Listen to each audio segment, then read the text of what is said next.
အခုက3နှစ်ခလေးလက်တူပေါင်းပြီးရေချုပ်ဖို့အတွက်ပိတ်ဘယ်လောက်ကုန်လဲဆိုအတူတူတိုင်းကြည့်ကြမတိုင်းခင်မှာပိတ်ကိုကြည့်ရမယ်ဒါလေးတွေဆိုလို့ရှိရင်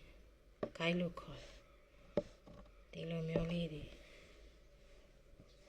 အားတဲ့ဟာလေးဆိုဂိုင်းလို့ခေါ်တယ်ဒီလိုမျိုးအမွှားလေးတွေနဲ့ဖြတ်ထားတယ်ထွက်နေတဲ့ဟာလေးဆိုလို့ရှိရင်အနံလို့ခေါ်တယ်အဲ့တော့အနံသူ့နာဘယ်လောက်ပါလဲလို့တိုက်ကြည့်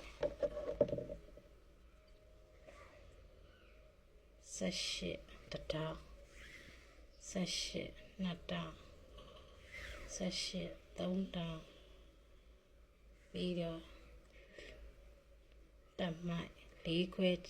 4ခွဲဆိုတမိုက်အနာ3တိုင်းတမိုက်နာခိုက်ကကြတော့ဘယ်နှပိုင်းရှိလဲဆိုတော့တခိုက်